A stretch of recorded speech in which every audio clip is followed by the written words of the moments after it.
태국에서 방영된 한 광고 영상을 본 적이 있습니다. 연세가 86세인 한 할아버지가 매일 아침 일찍 일어나서 스프를 만들고, 그리고 바이올린과 그 만든 스프를 가지고 20km 떨어진 자기 아내의 묘지를 매일 찾아간다는 겁니다. 그래서 그 아내의 묘지 앞에 자기가 만든 스프를 이렇게 놓고 그 앞에서 또 바이올린 연주를 하고, 그리고 나서 집으로 돌아온다는 거예요. 이 할아버지가 왜 매일 이런 이상한 행동을 하나 알아봤더니, 이분이 56살 때부터 30년간 하루도 빠짐없이 그렇게 했다는 거예요. 여러분, 젊었을 때는 그렇게 할 수도 있고 하겠지만 30년 동안 한결같이, 또 86세의 고령에 매일매일 그 왕복 40km를 걷고 그렇게 한다는 것이 쉬운 일은 아니겠죠. 그럼에도 불구하고 이분이 매일 그렇게 하는 이유는 무엇일까요? 그걸 알아봤더니 이 할아버지가 자기 사랑하는 아내에게 살아계실 때 당신을 위해서 생명이 다할 때까지 내가 매일 아침 스프를 만들어주고 또 바이올린을, 당신이 좋아하는 노래를 연주해 주겠다, 이렇게 약속을 했더랍니다. 근데 그 약속 때문에 아내가 세상을 떠난 이후에도 그 약속 때문에 하루도 거르지 않고 매일같이 스프를 끓여서 20km 되는 먼 길을 걸어가서 아내의 묘지 앞에서 바이올린을 연주해 주었다는 이야기입니다.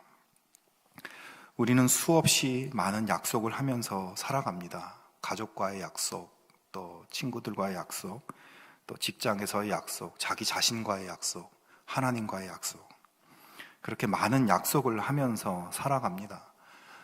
독일의 철학자 니체는 인간은 약속할 수 있는 존재라는 말을 했습니다.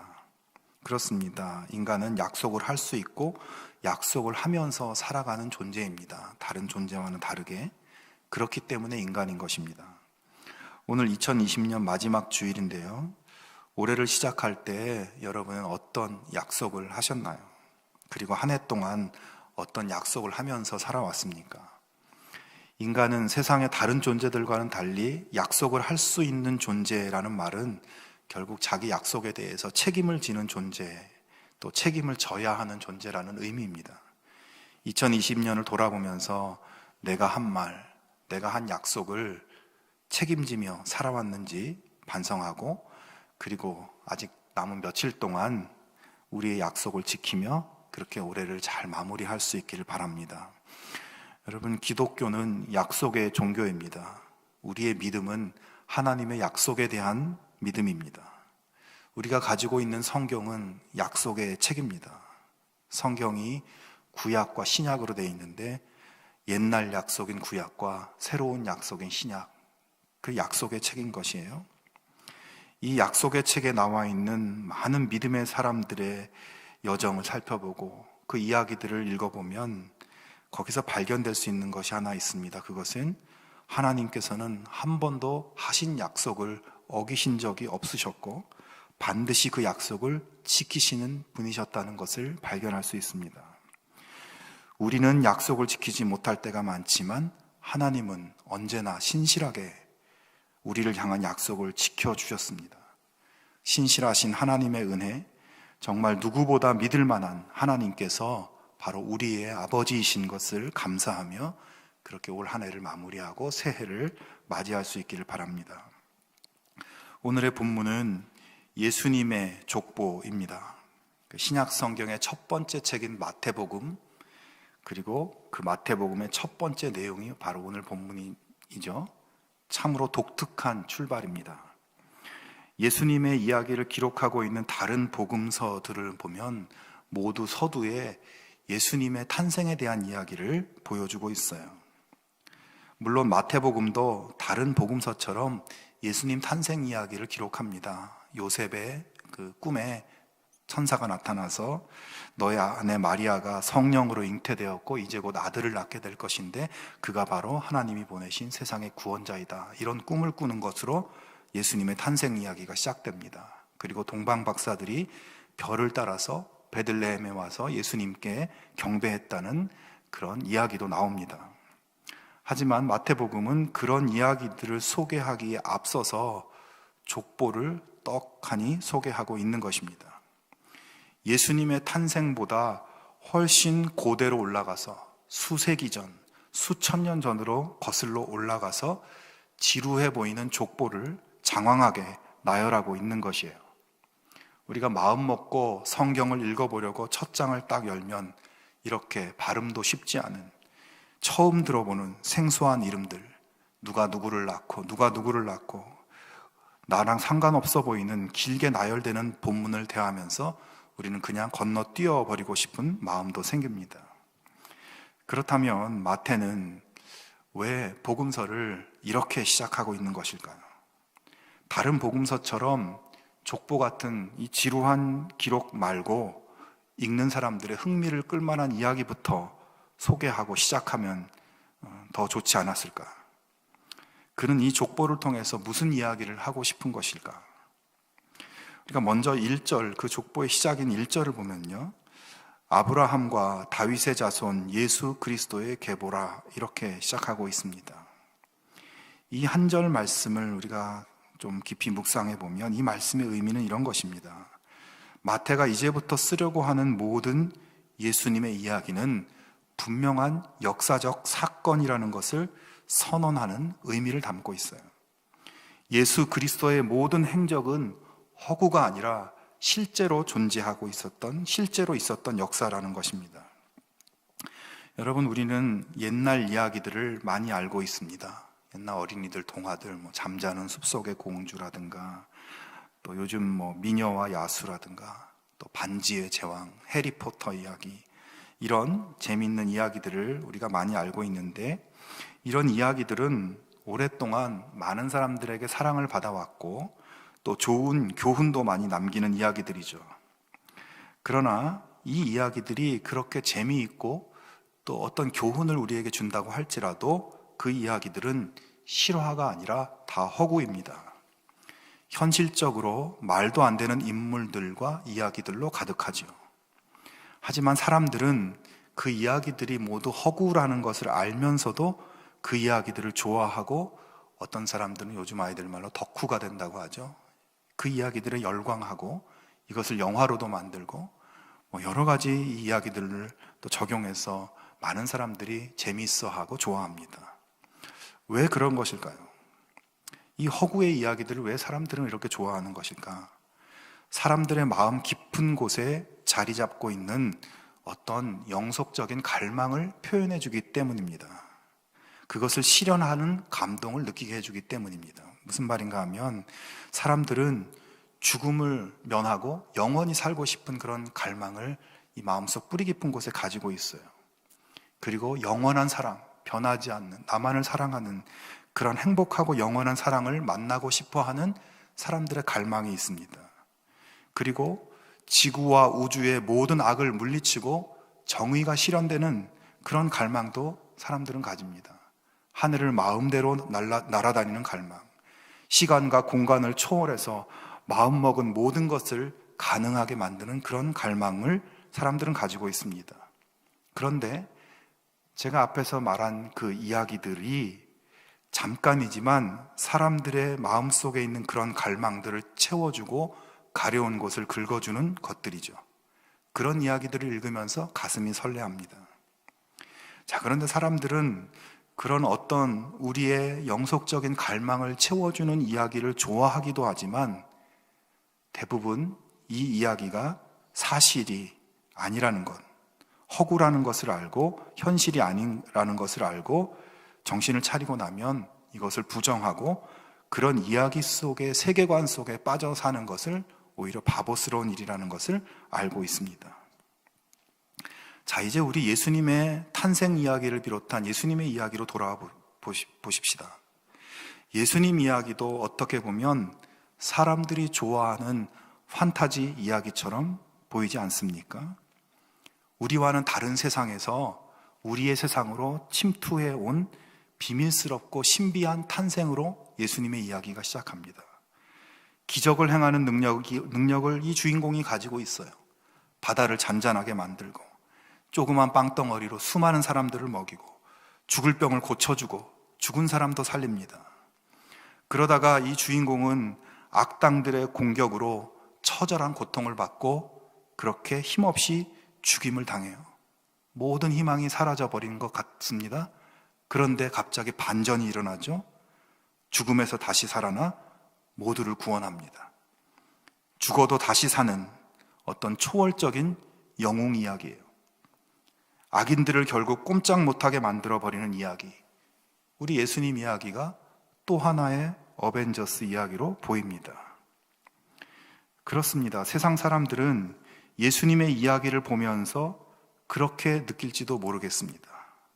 그러나 마태는 오늘 이야기합니다. 이 이야기는 옛날, 아주 오랜 옛날 호랑이 담배 피던 시절에 이렇게 시작하는 것이 아니라 아브라함과 다윗의 자손 예수 그리스도의 계보라. 이 이야기는 분명하고 확실한 역사적인 근거, 역사적 실제다라고 선포하고 있는 것입니다. 이 이야기는 허구가 아니고 인간의 오래된 갈망을 긁어주는 판타지 이야기가 아니고 실제 있었던 역사임을 말하고 있는 것이에요. 사랑하는 여러분, 동방 박사들이 낙타를 타고 찾아오는 모습, 마국간의 말구유, 쏟아질 듯한 찬란한 밤하늘의 별들, 천사들의 찬양, 이런 성탄의 이야기를 낭만적인 동화 정도로 보시면 안 됩니다. 예수님의 이야기를 정의의 사도, 슈퍼맨의 이야기로 보시면 안 됩니다. 이것은 실제였습니다. 이 기초가 흔들리면 우리의 믿음이 너무 우스운 것이 되어버리는 거예요. 우리가 허구에 근거한 약속을 믿고 있습니까? 그렇지 않습니다. 하나님께서 예수 그리스도를 보내셔서 우리를 구원하신다는 약속을 성취하고 계신데 있지도 않은 상상의 이야기, 꾸며낸 이야기로 자기 약속을 실현하시겠습니까? 여러분, 우리의 믿음, 우리의 신앙은 분명한 하나님의 실제적 역사를 믿는 믿음입니다. 그 역사를 통해서 우리를 구원하신다는 확고한 약속을 믿는 믿음입니다. 혹시 우리 가운데 성경을 읽으면서 이건 말이 안 되는 것 같아, 이건 불가능한 일이야, 이건 꾸며낸 이야기야, 이런 마음이 혹시 생기는 분이 있을지도 모르겠습니다. 마태도 아마 그런 분들을 위해 이 말씀으로 예수님의 이야기를 시작하였을 것입니다. 아브라함과 다윗의 자손 예수 그리스도의 계보라. 이것은 역사다. 이것은 실제다. 여러분, 이 장엄한 역사를 믿으실 수 있기를 바랍니다. 확실한 믿음의 반석 위에 더 복되고 아름다운 믿음의 열매를 거두어가는 우리 모두가 될 수 있기를 축원합니다. 마태복음의 족보에서 발견할 수 있는 또 하나의 이야기가 있습니다. 여러분, 연말이 가까워지면 교회에도 사역을 그만두고 다른 사역지로 옮기는 사람들도 생기고, 그렇게 해서 결혼이 생기면 새롭게 사역자를 모시는 일을 하게 됩니다. 저도 오랫동안 동안교회에서 사역을 하면서 정말 수많은 사역자를 모시는 실무를 담당했었습니다. 그때 아마 제가 수백 통의 이력서를 봤을 것 같아요. 그래서 정말 수도 없는 이력서와 자기소개서를 받아보았는데요, 이력서를 받으면 제일 먼저 하는 일이 이력서에 기재된 내용이 진짜인지 아닌지를 확인하는 작업을 하게 됩니다. 허위로 작성한 것이 있는지, 있지 않은 이력을 자기가 한 것처럼 적은 내용이 있는지 가능한 한 확인하려고 하죠. 보통 사람들이 자기 이력서를 쓸 때 자기에게 유리하고 돋보이고 장점이 될 만한 것들을 주로 기록하려고 하겠죠. 그래서 그게 진짜인지 체크를 해봐야 됩니다. 그리고 반대로 사람들이 자기에게 불리할 만한 내용은 축소하거나 그 내용을 빼버리는 사람도 있습니다. 그런 사항들을 찾기는 쉽지 않지만 그래도 가능한 확인하려고 노력을 합니다. 자, 그런데요, 예수님의 족보는 오늘 우리로 하면 이력서 같은 것입니다. 근데 이 예수님의 이력서에는 아주 특이한 점이 발견되고 있어요. 당시 유대 사회에서 사람들은 자기 자신이 아주 수준 높은 명문가 출신임을 내세우기 위해서 공식적인 족보의 불리한 부분, 우리 가문에 조금 숨기고 싶은 인물을 삭제해버리는 일이 많았다고 합니다. 자, 그런데 예수님의 이력서, 예수님의 족보는 정반대로 되어 있는 것이에요. 먼저 족보에 여자가 5명이나 등재되어 있습니다. 당시 고대 가부장적인 사회에서 여자를 족보에 언급한 예는 전혀 있지 않았습니다. 그것도 5명이나 싣는 경우는 없습니다. 하지만 예수님의 족보에는 버젓이 그들이 등장하고 있습니다. 게다가 이 족보에 실린 여자들은 대부분 이방인들이었습니다. 다말과 라합은 가나안 사람이었고 룻은 모압 사람이었습니다. 고대 유대인들은 이방인을 부정하게 생각해서 접촉 자체를 꺼리고 그들은 성전에 들어가 예배할 수도 없었습니다. 지금 말로 하면 인종차별이 심했던 사회예요. 하지만 그들이 예수님의 족보에 명확하게 등장하고 있습니다. 또한 이 예수님의 족보에 실린 여자들은 굉장히 부정하고 부도덕한 사건들과 연계되어 있는 사람들이었습니다. 3절을 보면 유다는 다말에게서 베레스와 세라를 낳고 베레스는 헤스론을 낳고 헤스론은 람을 낳고, 여기에 유다가 다말에게서 아들들을 낳았다고 했는데 이 다말이라는 사람이 유다의 부인이 아니에요. 유다의 며느리였어요. 그러니까 시아버지가 며느리와 관계해서 아들을 낳았다는 이야기예요.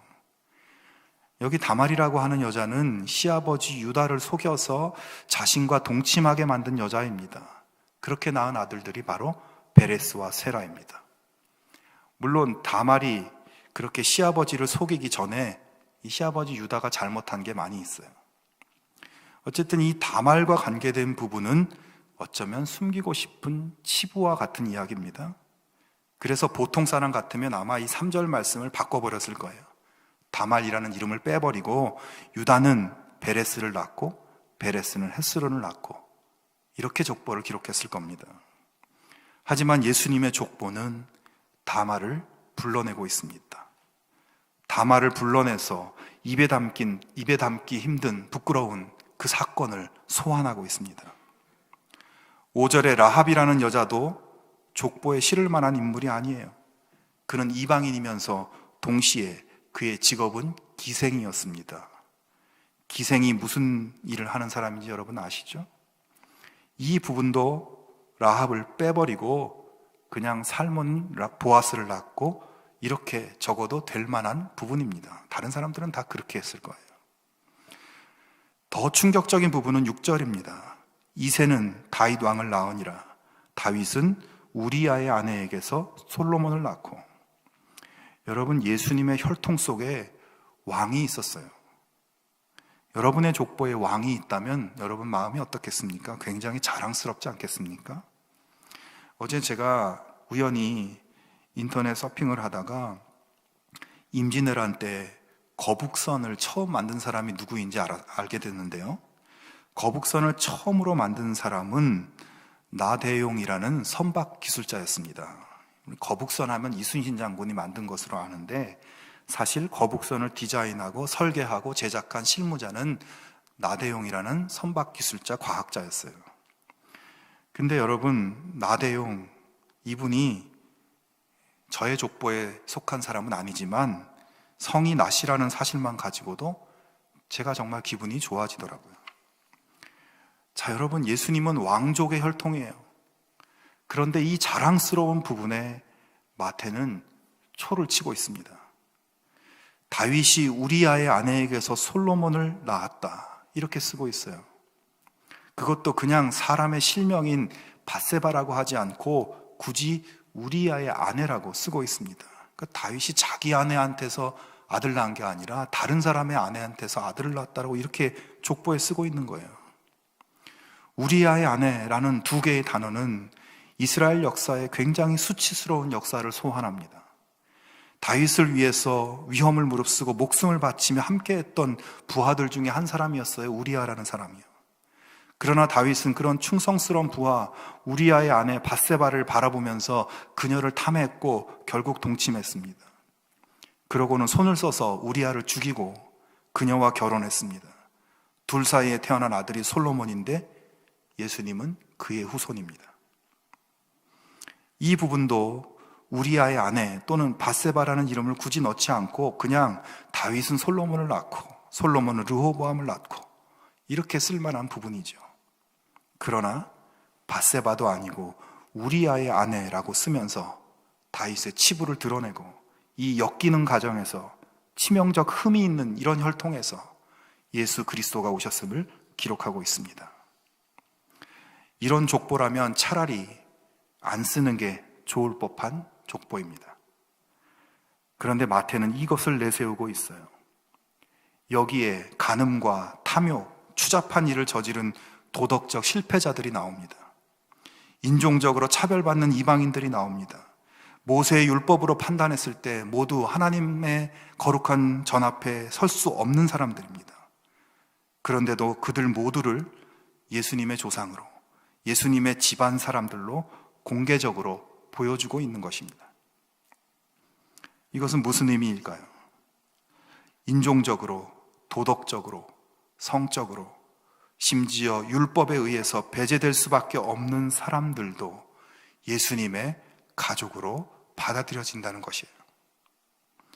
그들의 혈통, 그들의 성, 그들의 행위, 그들의 빈부, 그들의 위치, 그 어떤 것도 예수님의 은혜 앞에 장애가 될 수 없고 모두 예수님의 가족으로 다 받아들여진다는 것을 보여주고 있는 것입니다. 아무리 큰 죄를 지어도 누구든지 회개하고 예수님을 믿으면 예수님의 은혜가 그 죄를 덮어버리고 예수님과 연합될 수 있다는 것을 보여주는 것입니다. 다윗은 여자가 아니라 남자였고 다윗은 이방인이 아니라 유대인이었고 가난하지 않고 왕이었습니다. 하지만 추악한 범죄자였습니다. 그가 예수님의 가족 안에 들어올 수 있었던 것은 그가 남자이고 유대인이고 존귀한 신분이고 큰 공을 세웠기 때문이 아니라 그의 죄를 용서해 주시는 예수님의 은혜 때문입니다. 세상은 혈통과 돈과 인종과 계급을 중시하지만 예수님은 그 모든 것을 뒤집어 버리십니다. 세상은 우리를 그런 것들로 평가합니다. 좋은 집안에 돈도 많고 배운 것도 많고 지위도 좋고 그러면 존경받습니다. 그러나 여러분, 예수님 앞에서는 그런 것이 아무것도 아닙니다. 여러분, 예수님의 족보는 예수님께서 회개하고 예수님 앞으로 나오는 모든 사람들을 다 자기 가족으로 받아주신다는 것을 보여주는 놀라운 증거입니다. 예수님의 탄생 이야기를 시작하기에 앞서서 예수님의 이야기는 이렇게 놀라운 은혜의 사건임을 밝혀주고 있는 것이에요. 그러므로 사랑하는 여러분, 우리들을 세상의 기준이 아니라 은혜의 품으로 받아주시는 예수님을 깊이 마음에 새기고 예수님의 은혜에 감사하는 우리 모두가 될 수 있기를 바랍니다. 내가 연약하고 내가 부자가 아니고 내가 배운 것도 많지 않고 내가 높은 지위도 아니고 내가 도덕적으로 탁월한 것도 아니고 크고 작은 실수도 많고 잘못도 많고 죄가 많아도 주님 앞에 신실하지 못했어도 주님은 우리를 당신의 가족으로 받아주십니다. 2020년 마지막 주간을 보내면서 그래도 나를 당신의 가족으로 받아주시는 예수님을 더욱 사랑하며 주님의 가족으로서 새로운 결단을 다져나가는 우리 모두가 될 수 있기를 바랍니다. 마지막으로 족보에 발견되는 사실을 하나 더 보겠습니다. 여러분, 이 족보의 마지막은 무엇인가요? 예수 그리스도께서 나셨다는 것입니다. 16절에 보면 야곱은 마리아의 남편 요셉을 낳았으니 마리아에게서 그리스도라 칭하는 예수가 나시니라. 자, 아브라함으로부터 시작된 예수님의 족보는 마지막은 당연히 예수 그리스도께서 나셨다는 기록이겠죠. 드디어 하나님의 약속이 성취되었다는 것을 보여줍니다. 자, 그런데 우리가 여기서 이 족보 전체를 다시 한번 쭉 보면 이 마지막 사건, 하나님의 구원 약속이 성취되는 이 기쁨의 사건에 이르기까지 얼마나 오래 걸렸는지 여러분 보이십니까? 정말 수많은 세대, 수세기, 수천 년이 흘러왔다는 것을 이 족보를 통해서 확인하게 됩니다. 여러분, 예수님은 아브라함의 자손입니다. 하나님이 아브라함에게 무엇을 약속하셨나요? 아브라함의 후손을 통해서 땅의 모든 족속이 복을 받을 것이다 라고 하는 약속을 주셨어요. 아브라함의 후손을 통해서 땅의 모든 족속이 복을 받을 것이다 라고 하신 그 하나님의 약속이 정말 수많은 세대를 흘러서 드디어 예수 그리스도를 통해서 성취된 것을 이 족보를 통해서 보여주고 있습니다.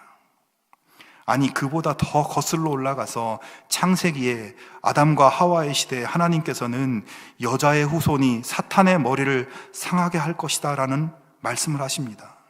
너희가 지금 사탄의 유혹으로 인해서 죄에 빠지고 결국 죽을 수밖에 없는 운명이 되었는데, 장차 그런 너희의 죄와 죽음의 운명에서 너희를 건져낼 구원자를 보낼 것이다. 이것을 창세 때 약속해 주셨어요. 모든 악을 정복하고 사탄을 괴멸시킬 그리스도를 보낼 것이라고 창세기에서 약속하셨어요. 하나님은 창세 때 약속하신 그리스도를 지금 셀 수 없는 수많은 세대를 넘고 넘어서 드디어 이루고 계신 것을 이 족보에서 볼 수 있습니다. 여러분, 이걸 보고 우리는 무엇을 알 수 있나요? 하나님 약속이 이루어지는데 꽤 오랜 시간이 걸렸구나, 이것을 먼저 알게 됩니다. 사실 예수님 당시에 많은 사람들이 구약의 마지막인 말라기 선지자 이후 400년 동안 메시아는커녕 예언자 한 사람도 하나님이 그들에게 보내지 않으셨기 때문에 많은 사람들이 하나님의 약속을 이제 포기하고 그냥 되는 대로 사는 분위기였습니다. 하나님이 자기들을 잊으셨다고, 아무도 오지 않을 거라고 생각했습니다. 아담과 하와 때부터, 아브라함 때부터 지금 몇천 년이 흘렸냐, 이제 틀렸다, 이렇게 생각했던 것이에요. 그러나 여러분, 하나님의 시간은, 하나님의 은혜는 우리의 시간표대로, 우리가 지금이 적기라고 생각하는 그 시간, 우리가 지금쯤이면 좋겠다는 그 시간대로 움직이는 것이 아닙니다. 하나님의 시간이 있고 하나님의 계획에 따라 약속하신 바를 이루시는 것입니다.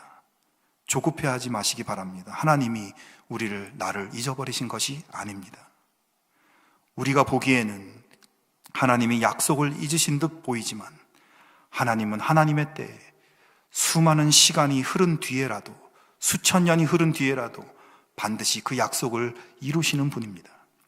그리고 그 약속이 이루어진 다음에 돌아보면 하나님의 방법은 우리의 상상, 우리의 논리와 이성을 뛰어넘는 놀라운 방법으로 이루시는 것을 볼 수 있습니다. 우리 예수님을 보십시오.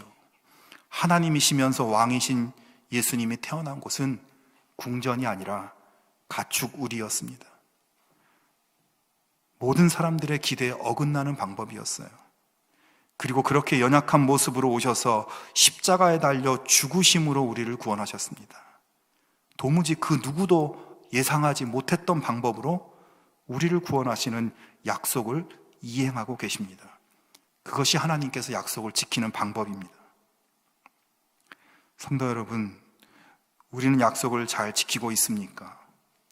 나 자신과의 약속, 이웃과 하나님 앞에서 약속을 잘 지키며 살고 있습니까?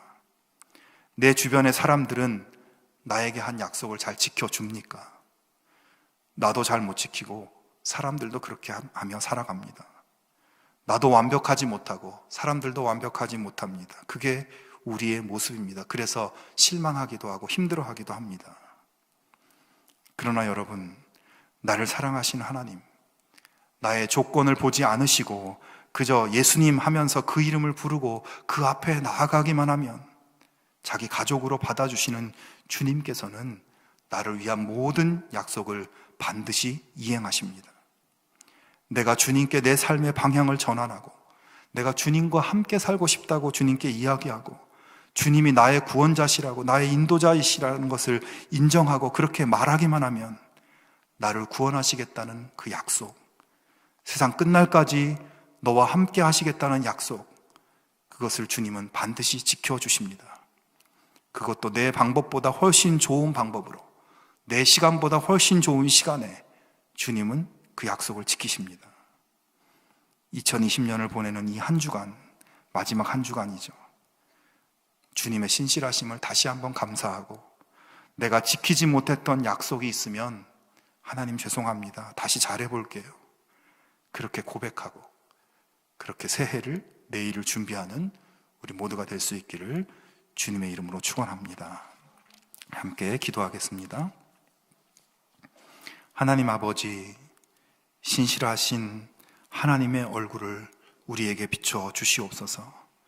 말씀하신 바를 반드시 실행하시고 약속을 반드시 이행하시는 하나님처럼 우리도 하나님 앞에서 한 약속, 나 자신과의 약속, 이웃과의 약속을 신실하게 책임질 수 있는 하나님 자녀들이 되게 하여 주시옵소서.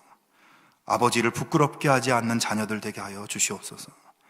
2020년 베푸신 은혜를 기억하며 다시 한번 감사하고 반성하고 새로운 시간을 멋있게 결단하는 우리 모두가 될 수 있도록 인도하여 주시옵소서. 예수님의 이름으로 기도하옵나이다. 아멘.